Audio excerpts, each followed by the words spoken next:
Walt Disney Company started in 1923 as a cartoon studio. The company has drastically changed over the years.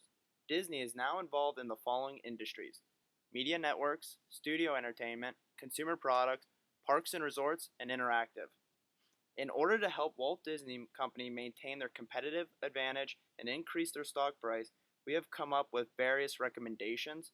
This presentation will cover the recommendations we have for each line of business. Now I'm going to talk about the media network industry. The performance of media networks is essential to Walt Disney's success. As you can see from the chart, media networks make 60% of all of Walt Disney's operating income. Walt Disney is the market leader in media networks with 29%. The second leader of market share is Time Warner at 17%. The strategy Disney uses to maintain their competitive advantage over rivals is by creating very strong brand names. These brand names are ESPN, Disney Channel, and ABC Networks. These brand names are imperfectly imitable because the legal barriers set forth by their copyrights.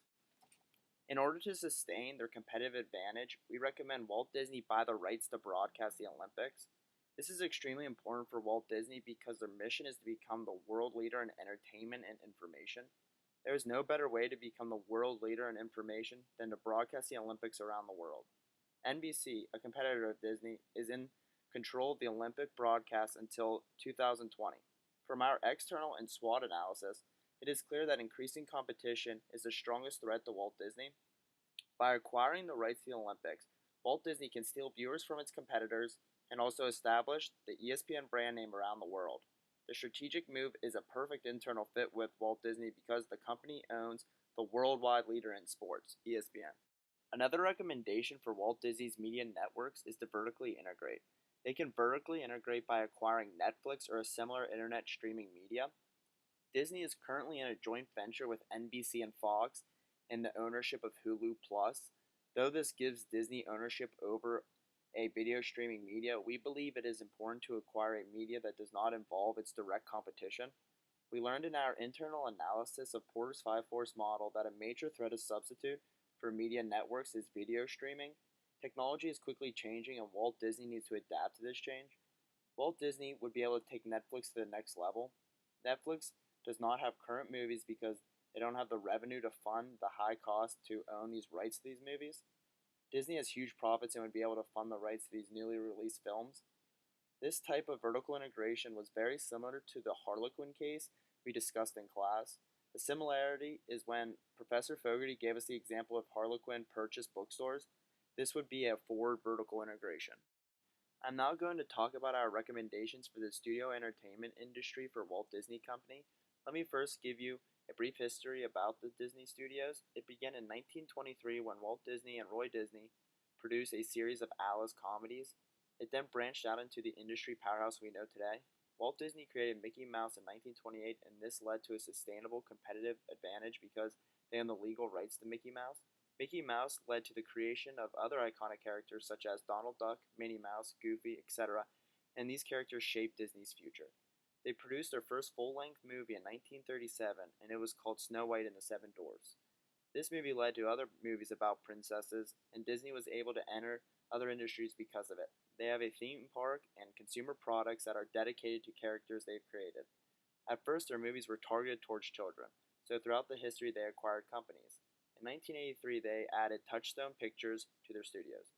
In 2006, they purchased Pixar. Pixar is a company that Steve Jobs built from basically nothing during his time off from Apple. This deal was completed for $7.4 billion. Finally, Disney acquired Marvel Studios in 2009 in order to capture a different audience.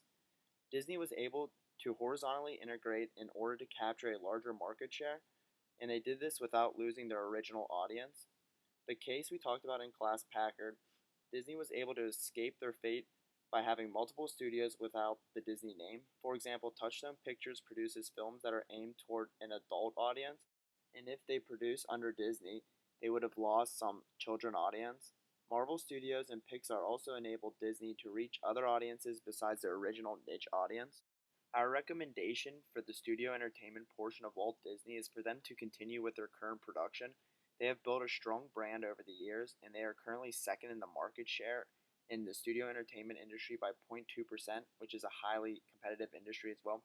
They need to continue their differentiation strategy for their original audience while producing other movies under their other brands.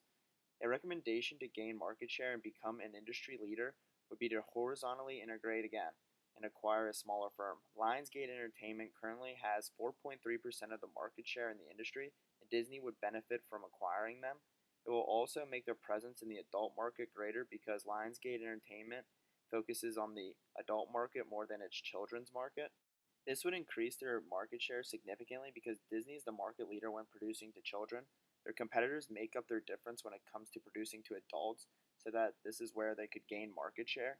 Another recommendation is to continue with the different brand names because this is going to avoid straddling. Straddling has led to downfalls of many companies because they did not have a sound corporate structure and thus entered too many markets under a single brand. The external analysis of the industry bodes well for Disney, and that is why they should continue production the way they have done for many years. The Porter's Five Forces, as you can see from the slide, shows that everything is in Disney's favor except for the level of competition and substitutes. There is a high level of competition in the industry, but it is with relatively few large competitors because the barriers of entry are so high. It requires a large investment to start a studio entertainment firm, so it is unlikely that a new firm can compete with Disney. The leader in the industry is 21st Century Fox, and their main audience is to adults, so that is why I recommend they acquire as smaller firms to boost their market share. They have very little competition in the children's market. The pestle analysis of the industry shows those consumers are sensitive to the economy because during the recent economic crisis, people stopped going to movies and they started using substitute products.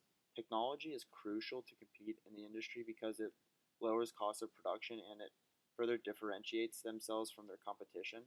Old technology is noticeable by the audience, and since competition is so high, they will easily switch. The legal barriers are substantial for the industry, and it gives Disney a sustainable competitive advantage because they own the rights to a number of successful characters. For example, Stan Lee, the creator of many of the Marvel superheroes, tried to sue Disney for using his characters. He was ultimately unsuccessful because Disney owns the rights to his studio. Disney has many strengths that would suggest they should continue what they are doing.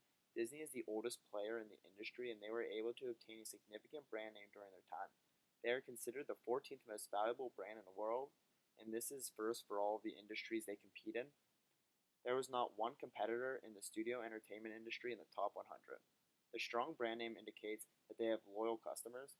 Many of their customers will watch a movie solely because Disney produced it.